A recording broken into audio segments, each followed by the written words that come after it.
Locked On Podcast Network, your team every day. You're listening to the Locked On Broncos Podcast, hosted by Cody Roark, your daily Broncos podcast.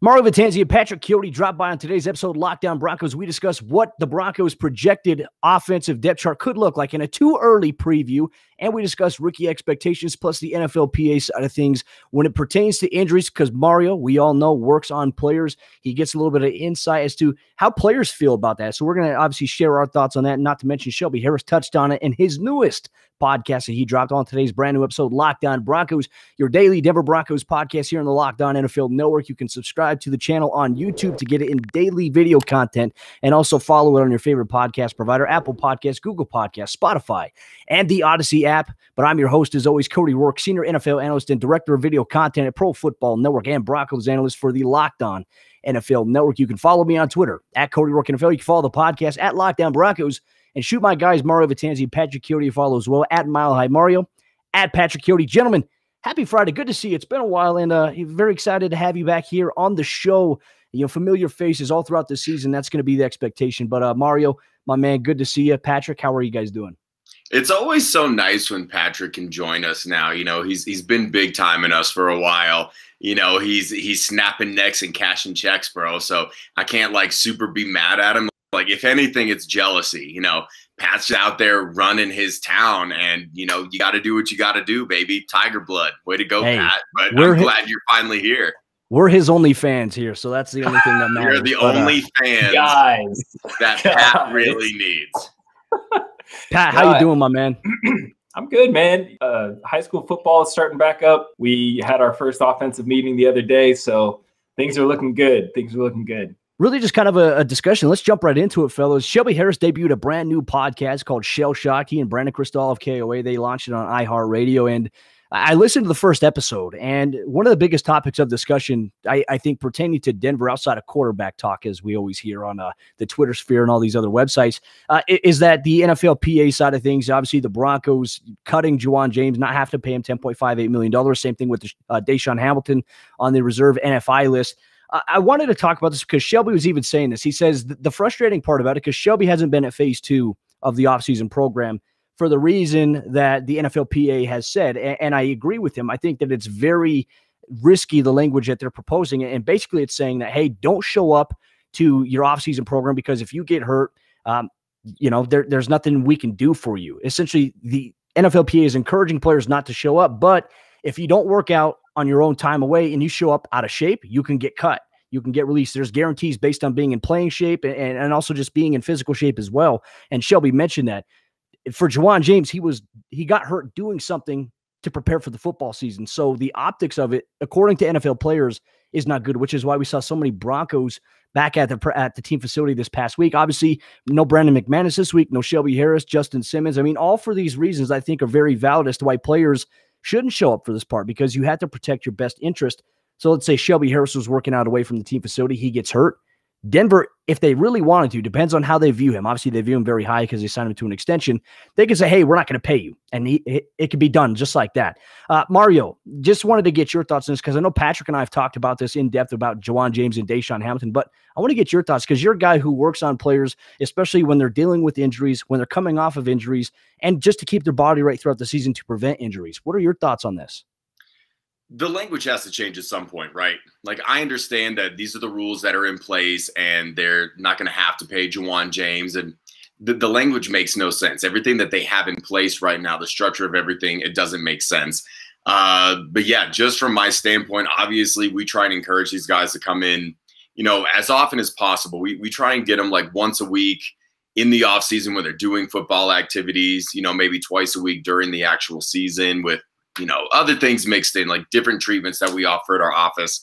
And you're starting to see why. And I think this is something that it's just hard to describe, man. You know, because these guys see these dudes get hurt, like they see Deshaun and Juwan, and all of a sudden, like something clicks. They're like, man, I got to start taking better care of my body. I got to start watching what I'm doing here. I got to start watching what I'm doing here.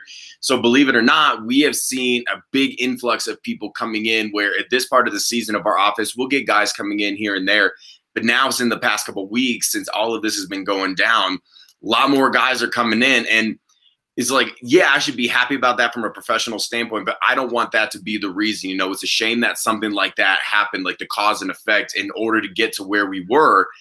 But all I can do is stay ready, man. And the only thing that I could recommend is do what your agent tells you. Okay. The agents know the ins and outs of all of this language. Like, this is the thing. Like, when Juwan got hurt, I don't think that he knew that he wasn't going to be covered. He didn't know that the team wasn't going to actually owe him anything. And that problem starts with the NFLPA. I don't make enough money to pretend to be able to solve these problems. All I know is that changes have to be made. And, you know, it's unfortunate that he's now like patient zero. So now the whole league is paying attention. They're like, hold on, if I get hurt doing my own thing, I'm not going to get paid. So if that's the spark that needs to happen to elicit change, then so be it. And it's just a shame that Juwan had to be that guy. But I mean, I can't say it enough, man. Something has to change, because it's not like he's doing something else, right? I'm sure you guys remember years ago, Ryan Clady had, I think, torn his ACL or did something playing basketball. Yep. And that's completely different. It's like, if you're doing something like that, yeah, man, like maybe there's something in your contract that's like, if you're doing other stuff, then they're not going to be covered. But if you're training for the football season and you're trying to make sure that you're in shape, especially because he missed the year before and now he's being punished, I get that those are the rules. The rules are wrong, and they need to be changed. I agree with you, and that's really the player standpoint too. And you know, for Justin Simmons, Shelby Harris, those guys just secured the bag, and obviously this is an important part for them. You know, they're more than likely, I anticipate, will probably be at the mandatory minicamp OTAs that the offense and the veterans have to attend. I imagine we'll see them come back there. They'll be at the ones that they actually need to be required. Right? Everything right now is still voluntary at this point. Look at the guys that aren't there. You said Justin Simmons, Shelby Harris. They know the defense, man. Kyle Fuller's not there. Bryce Callahan's not there. Kareem Jackson's not there. Okay. Teddy Bridgewater's not there either. And I think that he had some like personal issues or whatever. But yeah, that's the thing. The defensive players that aren't there, they know the system. And honestly, it feels to me like the reason that Von Miller's out is that it's just for social media. So they could trot him out and be like, look how healthy Von Miller is now. Von Miller is ready to go. He's back raring, like blah, blah, blah. You know, all the nomenclature and everything else. Von Not to mention that $500,000, and Shelby said it too. Bro, like, guys that have workout bonuses, $500K for Von is like $50 for me. That would be nice, though, right? But Shelby Harris even said, nice chunk of change. Players would be dumb to leave that type of money on the table. If you have a workout bonus, go get it. That's free money, right? Because nothing in this world is guaranteed, obviously, as we've seen with these players. So, but can we acknowledge how stupid it is? Like the fact that they have to tempt grown men who do this for a living with that much money just to get them to show up for a workout. Yeah. And they're not doing like any crazy football stuff, right? Like they are going as low key as possible, like without coming to a complete standstill. And they're giving money that it's like, don't you think that if they have to tempt dudes with that much money, they understand how silly these workouts are? Yeah. It's a wild concept. But gentlemen, we're going to actually get into another conversation coming up here in just a moment regarding a projected way too early Broncos depth chart. But before we do that, folks, I have to tell you about the sponsor of today's episode of the show. That's our good friends over there, BetOnline.ag. BetOnline, the fastest and easiest way to bet on all of your sports action. Baseball season is in full swing, and the NBA playoffs begin this week, and you can track all the action at BetOnline. You get all the latest news, odds, and info for all your sporting needs, including MLB, NHL, NBA, and UFC and MMA action. So before the next pitch, head over to BetOnline on your laptop or mobile device and check out all the great sporting news, sign-up bonuses, and contest information. Don't sit on the sidelines anymore, as this is your chance to get into the game as teams prep for their runs to the playoffs. Head to the website or use your mobile device to sign up today and receive your 50% welcome bonus when you use promo code LOCKEDON. BetOnline, your online sportsbook experts. But now we got to get into a conversation here, gentlemen, on today's episode, Locked On Broncos. We see all these projected depth charts, right? I know it's phase 2 of the offseason program, but it's always nice to kind of get our too early projections of what the Broncos offensive depth chart could look like. So I put together a little bit of a tab here, a little bit of a formula for what it could be. And I'm open to your feedback because this is debatable. This is what I want to talk about. And so right now, based on the information that we have, Drew Lock, Teddy Bridgewater, they're going to have that 50-50 split in quarterback competition. I firmly believe that if Drew comes out and just plays better, even in training camp, I think he's going to win the job. I think he's going to win that. So I want to know your thoughts first and foremost on the quarterback competition, because this is kind of the position on the depth chart that's really kind of up for debate at this point. Well, I think Drew comes in with the upper hand in this case. This is his second year in the offense. Teddy Bridgewater just got traded over from Carolina. Yeah, Teddy Bridgewater takes care of the football a little better than Drew Lock did in his playing time, but I think that Drew still has the upper hand as far as learning the system and knowing what to do in this offense right now. And I think that he will be the guy going into week one. I think that it could be a staunch camp battle, but I think at the end, Drew is going to be the guy that comes away victorious. Teddy is a veteran, right? He's been in camp battles before. He knows how to do this, but Drew has everything that he needs. He's going into his second year with this same offensive system. He's spent the offseason getting better at learning verbiage, getting better at just learning the ins and outs of this offense. So I think he comes in and takes that job handily, not easily, but handily. I think that he definitely wins it. All right. Yeah, I agree. And I think it depends. I think it depends on their mindset, right? We already know everything that there is to know about Teddy Bridgewater. We know his ceiling. We know his floor. We, kind of know what to expect. Granted, like, he has a lot of weapons, and when he was on a good team in the New Orleans Saints and he had a good defense behind him and good weapons in front of him, the dude won football games. But if you're going to compare Drew Lock to Teddy Bridgewater, I think it's going to be an open competition in camp. And do you want a guy with a potentially higher ceiling? And I think that's what they're going to have to determine, because Teddy Bridgewater obviously has a higher floor. We've seen Teddy's floor, and we've arguably seen Drew Lock's floor. Drew's is way lower, right? So if you're just wanting to kind of have a guy that's going to manage the games and kind of stay where you're at, he's not going to win you games, but not necessarily going to lose you games. I think that's exactly why they brought Teddy in, because he is the perfect backup quarterback, because he can come in and make plays and get the job done. But if you're really striving to make sure that Drew Lock can get that next step, it's like, have we forgotten that he's going into his third year? Have we forgotten that he's not even played 20 games in his NFL career yet? And a lot of people have forgotten. Well, I don't think they've forgotten. They just choose to leave that out because it doesn't fit their narrative. But that's another discussion for another day. Bottom line is Drew Lock's ceiling is higher than Teddy Bridgewater's right now. I think that the expectations are much higher, and they need to be. So if Drew Lock ends up winning the job, to me, Teddy Bridgewater was the best security blanket of all time. Drew Lock is going to start, and if we see the same kind of struggles that we saw last year, where he's not stepping up into the pocket, he's kind of drifting to his right, he's throwing off his back foot, he's not going through his progressions, he's kind of throwing the ball up for grabs, Teddy can come in and he will take over the team and do just fine. But the thing is, you want Drew Lock to be able to take that next step, because if Teddy starts and you don't actually find out what you have in Drew, that is a huge cut to what you're trying to build as a franchise, right? Because what if you were to stick with him and he does make that leap? I know people don't like when you compare him to Josh Allen, they're different dudes. What if he makes a Josh Allen-esque leap into his third year? Then you have to go with Drew Lock, but you're never going to see that come to fruition potentially if Teddy Bridgewater is starting. So to me, they brought Teddy in to be the ultimate security blanket, but Drew's winning this competition unless something crazy happens. Of course, the last time that I guaranteed that a dude would win a quarterback competition is when Paxton Lynch couldn't win a fixed competition against Trevor Siemian. So maybe I don't know what I'm talking about, but I'll say this. I'll be absolutely shocked if Drew Lock is not the starter week one, pending, of course, an Aaron Rodgers sighting.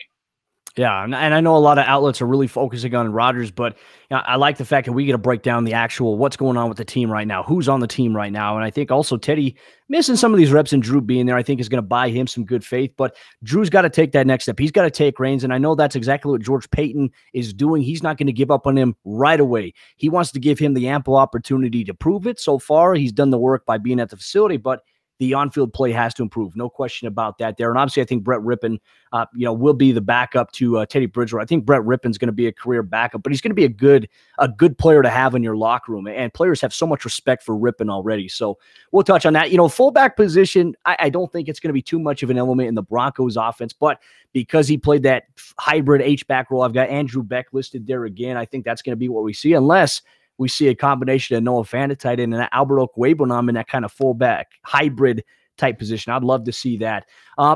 Halfback, this is a big competition in terms of running back too. And there's a variety of guys. Obviously, Melvin Gordon, he was candid. He did an interview recently. He says he really wants to make Denver home. And so he was really banking on a big time season this upcoming year. We'll obviously dive into that. But to me, that's a little interesting. Javonte Williams, obviously a second round pick. Mike Boone signed a 2-year deal. To me, this is how I projected the depth chart going for them. Are there any disagreements that you guys have based on halfback at this point, or do you feel like that's going to be what it is? Well, I noticed first and foremost that you left Royce Freeman off this list for a good reason. I think that's fair to assume that Royce is kind of the odd man out at this point. Sadly, and I love Royce. Yeah, I love Royce Freeman. I respect him a lot. Go Ducks! But I think that it's right to assume that he's going to be gone. I think that Melvin Gordon and Javonte Williams will likely be in a similar situation that we've seen in the last couple of years, where it's the top two guys are splitting reps. Mike Boone, probably going to be more of a special teamer guy, but I don't really assume that he's going to get that many reps on the offense. I think that Javonte Williams is going to push Melvin Gordon hard, though. I love his running style. I love his ability to catch the football in the offense. But I think that he could definitely push Melvin Gordon to get the majority of the reps going into the season, not just half, but the lion's share. Did you see Javonte Williams, Sarah Bettinger, a good friend of the show, posted the clip of him against Jeremiah Owusu-Koramoah, just completely faked him. I mean, I love that. Guy can run routes. Run routes. You love to see it. Denver hasn't had that in a back in quite some time. You know, Melvin Gordon's been more so that screen guy or even the swing out of the backfield or the wheel route, but a guy that can catch an out route from 4 to 5 and be the guy that can run a dig route, or not even that, just even an angle route, which is very common now what we see. I like that. And Mike Boone, obviously, I think is going to have a really big chance to kind of crack the rotation in terms of a by committee approach. But Mario, do you have any objections to it?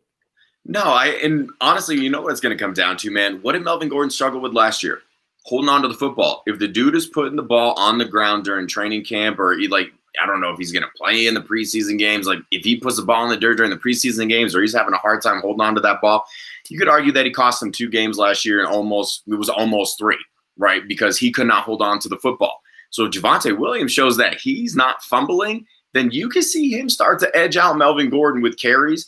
And I think this is a huge cheer for Melvin, because if he lives up to the expectations that they had for him last year, where they were basically force-feeding him and he could not even get to 1,000 yards, if he puts on another quote-unquote show like that, I think they're going to show him the door. And that's exactly why they drafted Javonte Williams. And it's completely up to Melvin. The job is Melvin's to lose. The question is whether or not he'll lose it. I want to bring this up really quick because I saw this, and I know on this very podcast, we talked about dudes, you and me, Cody, because Patrick was busy playing house or whatever it is that he does. And I said that Lloyd Cushenberry, I thought was going to make the biggest leap. That was before the draft. This whole deal where now they have drafted Quinn Miners, who is now everybody's favorite player, right? Homeboys pushing over trees in the forest and curling like the big water jugs and everything. He's a viral sensation. Dude's selling shirts, and he hasn't even played it down in the NFL. But I'm convinced now, man, they drafted him where they did early in the 3rd round to push Cush. This might be one of the most interesting competitions to keep an eye on, because of all the competitions that we're going to see. This one might be the biggest question mark right now. Now, obviously, you see a dude like Lloyd Cushenberry, he's a 3rd round pick. You figure that he's locked in.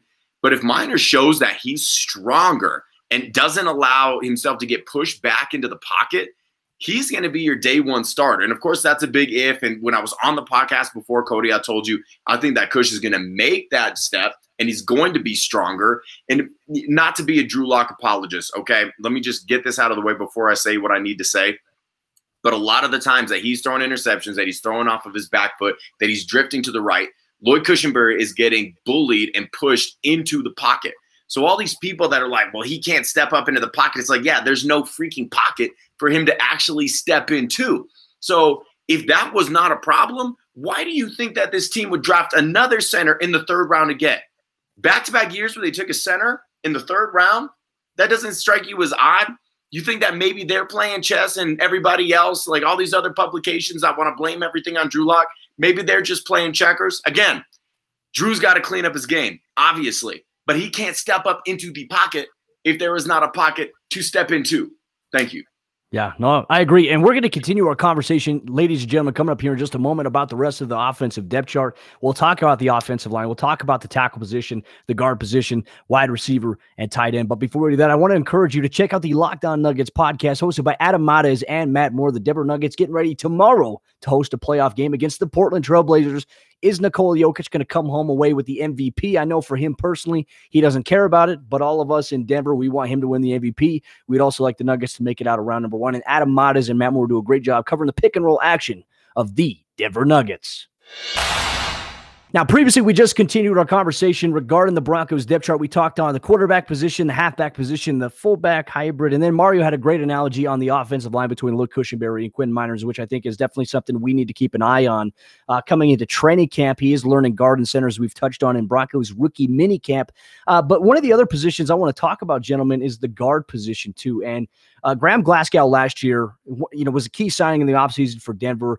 Last year, though, he dealt with injury after injury, especially with the ankle, the shin, the calf. I mean, these things, they're rough. And he played injured often at times, but when he was healthy, I thought the Broncos did really well with him in there. But obviously, there was no continuity last year on that right side between Glasgow missing games due to injury and then the right tackle position between Elijah Wilkinson, DeMar Dotson, just anybody at that point. There was a different rotation of 3 different players at tackle last year for Denver at the right side. So these are the positions of focus. Now, right now, Bobby Massey is projected to be the starter according to many publications. I firmly believe, in my own opinion, I feel like Calvin Anderson is going to get a chance to be that guy. Now, yes, there's Cam Fleming. I didn't even add him on here, which I should have. He's definitely one of those options, but Calvin could be a swing left and right tackle.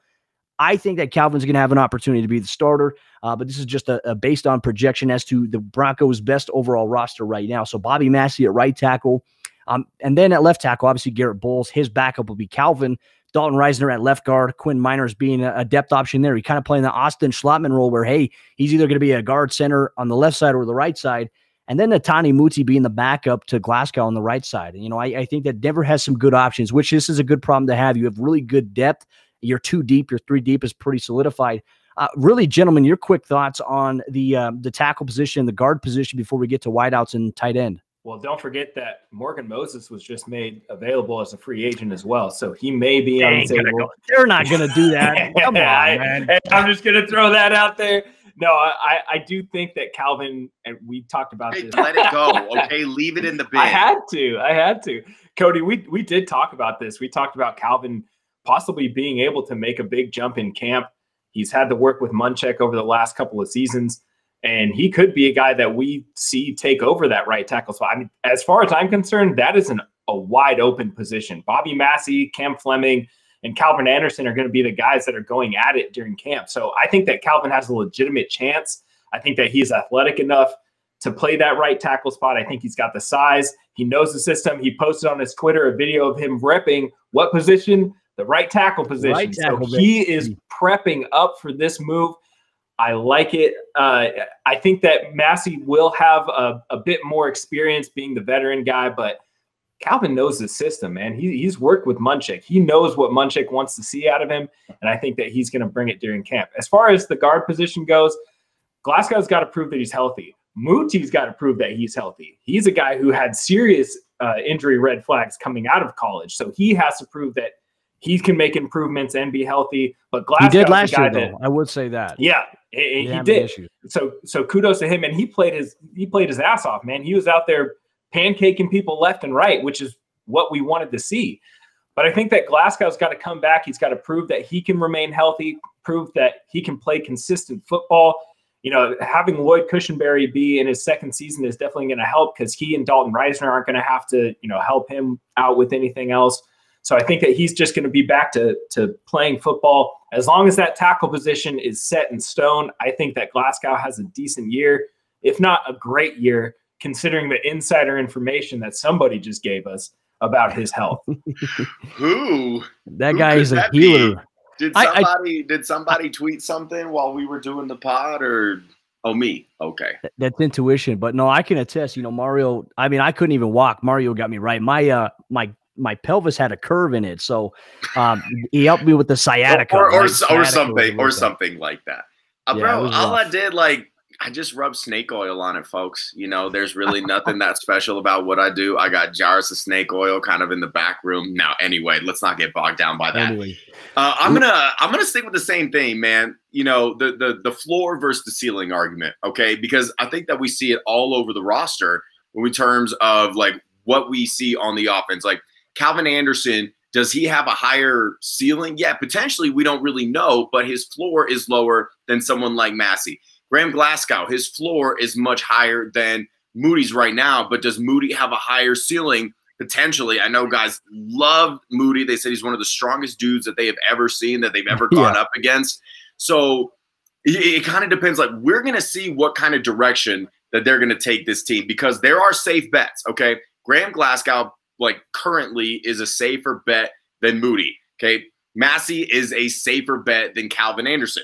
Melvin Gordon is a safer bet than Javonte Williams. Teddy Bridgewater is a safer bet than Drew Lock. So you really do have a lot of battles where it's can these young dudes who potentially have a higher ceiling, are they going to be able to break into that stratosphere to the point where they have now realized their potential and now they're starting? Or is the team going to kind of take a step back and say, all right, we're gonna go for the ceiling on a couple of these and go for the floor on a few of these? So that's what I'm most interested to see. And I just want to bring this up really quick, because I noticed, Cody, that you got wide receiver 1 from last year, Tim Patrick, listed as wide receiver 3. Now I understand, and obviously there's going to be 3 wide receiver positions.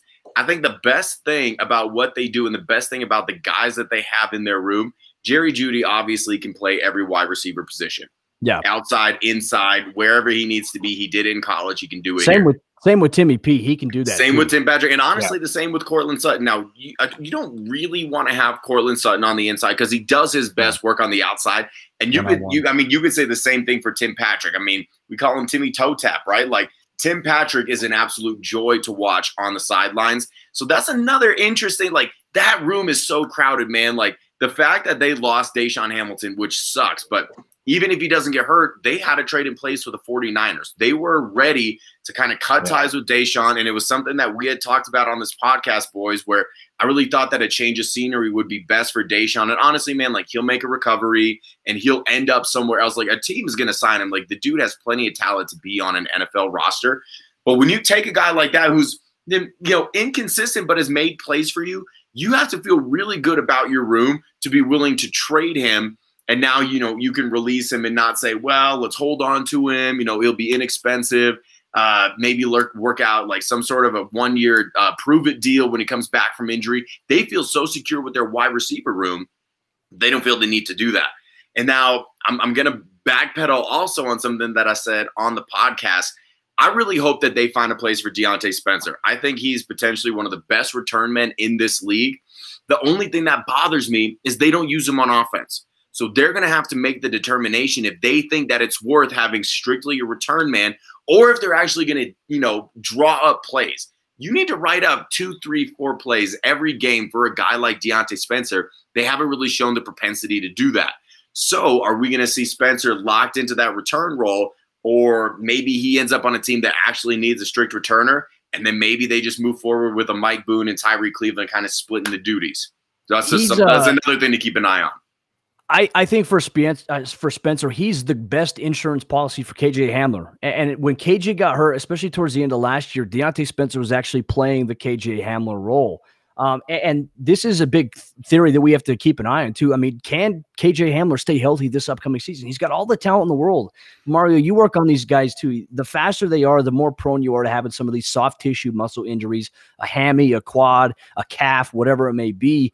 And that's really the thing for me with KJ is that can he stay healthy? I know that the Broncos do not want him to return punts or kicks. No. He can do it. They don't want him to because he's a prominent figure on the offense. They view him as that might be like a that might be a situation where if you need a big return or you need a spark, maybe you throw him back there, but he's not going to be your return man for sure. No. But yeah, it's interesting what you brought up, man.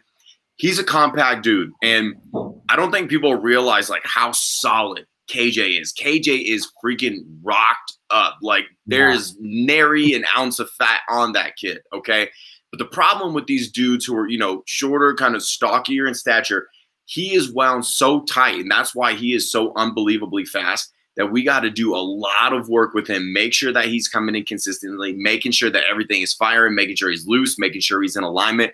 Because, yeah, someone like that who's a smaller dude, very compact frame, but he's so freaking fast. Like, he's almost too fast for his own good. We really got to stay on top of stuff like that. It's important. And gentlemen, there's the wide receiver position shapes out a lot of ways. I think Denver's got a lot of depth. Seth Williams, Tyree Cleveland's going to bump up to Deshaun's role at this point, and Seth Williams is going to play the role that Tyree played last year so far in our projection. But tight end position, I have it listed Albert Okwuegbunam as the number 2 guy, Noah Fant as a starter. And they'll probably add a guy at some point too. Well, they have Eric Saubert right now. They added him. He's former Jacksonville Jaguar, but I think we're going to see Austin Forth this year. I think he's going to work his way up, maybe be that third guy. I don't know what you say, but I'm eager to hear what you have to say about that before we get off air here. Who wants to go? Patrick, I know you're chomping. Yeah, I'll go. Hey, no, I agree with Mario. Honestly, I think that they bring someone else in if Saubert doesn't work out during camp. Ooh, who are they going to bring in? Tim Tebow is definitely going to get cut, so he will be an option. There's some options available. There's some veteran options that are available. Tim Tebow is 33. He is definitely a veteran. Here's the deal, though. Austin Fort has yet to remain healthy enough to survive camp and the preseason to be able to play in an NFL game. I think that he's very talented. I think that he could be a guy that would work in this system. But he can't get on the field. It was the same thing with Jake Butt, man. Like, couldn't stay healthy enough to get on the field. We wanted to see what he could do, couldn't do it. So there still are some veteran options out there, but I do think that they'll run with Fant. They'll have Beck as that H-back, backup tight end guy, and then they'll ease Okwuegbunam back in. But I think they have to look at the veteran market if they want to. If they don't, there's some guys.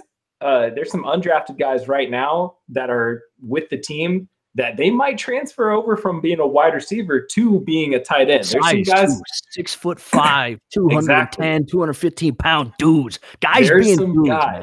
There's some guys that they might transfer over from being wide receivers to being tight end. So who knows what they might do. It isn't really. It's paying off for other teams, by the way. Right. Because if you don't think that there's a veteran out there that works in your system that you can bring in that can work well with this team. And honestly, the signs have been pointing to them moving away from having so many tight ends, right? Last year, I think they carried 4 or 5 on the roster at one point. So 5 if you include Becks. Right. And I think they're trying to kind of move away from that and go to just using bigger wide receivers, honestly. So who knows? We might see some of those undrafted guys be in the tight end room. They signed an undrafted dude that's the biggest freaking wide receiver I've ever seen. Yeah. And even that kid from Colorado State, he's got great size. Warren Jackson. That's what I'm talking about, Pat. Try and keep up, man. Whatever. Maybe if you weren't so busy playing house and not, hopping on here on the pods, like you wouldn't be so slow to the man. I'm just playing. We all love Pat so much. He's so handsome and great. I love it when you compliment me, man. I love it when you compliment me. Wearing the goat sweatshirt. Not only that, but your fridge has been a big topic of discussion in the comment section here on YouTube. So this thing's more of a celebrity than I really quick before we get off, before we go off on a tangent, man. Someone needs to explain to me. I know that he wasn't the sexiest dude, but someone needs to explain to me why Nick Van Nett was signed last year and then now released. Like, listen, we know what his role is. He's an excellent blocking tight end. He can catch passes if he's given that opportunity. That's not what they asked him to do, which last year, you had Noah Fant, Albert Okwuegbunam. Yeah, you don't really need a third pass-catching tight end. I get it. But you have a guy that's almost like an extra tackle that you could throw on. It's like, if you don't know who your right tackle is, don't you maybe want to shift a tight end over there and just help him out a little bit? Like, let's say it is Calvin Anderson. Like, let's say Calvin wins that job. This is going to be, I think, his second full year in the league. And he's going to be out there on an island and he's has one game under his belt at right tackle. You don't think that maybe you want a blocking tight end in there just in some situations? So it's just odd that they released him. And it kind of speaks volumes, doesn't it? Like, when you see how quickly dudes get picked up after they get released, it's very telling. Phillip Lindsay signed relatively quickly. Nick Van Nett signed faster than Phil Lindsay. If I'm not mistaken, and he got the bag too from New Orleans. Bro, they paid him decent money. They didn't give him a veteran minimum. Exactly. Like Sean Payton clearly loves Nick Van Nett. So why don't we love Nick Van Nett? Maybe they didn't ask him to do the right thing, but he was like a day later. It was a day after the Broncos released him. He had a new home 24 hours later. Yeah. That is a testament to the kind of player. And it's like, ooh, damn, like, did we just make a no-no? Like, when a team jumps on a dude that fast, it's like, oh, we might have dropped the ball here a little bit. So anyway, I wanted to get that out just because it's like, you got the pass catching tight ends. Yeah. Maybe Noah will be a better blocker. Maybe Albert will be a better blocker, but that's not their forte. We know that, and that's okay. There's only one George Kittle, right? There's only one dude who is a savage blocker and is a 1,000+ yard receiver, right? There's one tight end that can do that. Travis Kelce isn't even that great of a blocker. You know, no. Darren Waller doesn't block, so it's okay. I just don't understand. Like, maybe they think that Fort can be that guy. I don't know enough about him. We haven't seen him enough. But you have a guy where you had already paid him, and it wasn't even really that much, and he fits a need, and he fits a role. So I'm very interested to see, because there will be a third tight end. And like we said, I would be shocked. Like, someone's going to get cut. Someone's not going to make it through training camp. And I think that the number 3 tight end, he is not on the roster right now, and he won't be until September. Bold prediction. Let's see who it is. I mean, that's you want tight end talk? You come here. You want stupid ass Drew Lock talk where they just regurgitate the same thing over and over again? Go find some BS on Twitter. I love it. It's easy to find. It's everywhere. But it's everywhere. Mario, maybe you'll be a tight end for him, Mario. We might have to see about that, because I'm gonna have to go do some more curls, man. I'm at $195. Ain't no way tight ends weighing $195 at 5'10". What do you think 33-year-old Tim Tebow has been doing? I'm built like a kicker, dog. Well, yeah, I would probably be I'd probably be a better tight end than Tim Tebow, but I would be a better quarterback than Tim Tebow too. So what are we talking about? Hey, man, all you need is an opportunity. But, hey, gentlemen, thank you so much for jumping on today's episode of Locked On Broncos here on YouTube and on the audio platforms, Google Podcasts, Spotify, the Apple Podcasts, and the Odyssey app. Thank you so much for checking us out. On behalf of my good friends Patrick Chiotti and Mario Vetanze, I'm Cody Roark. We'll see you next time for a brand new episode.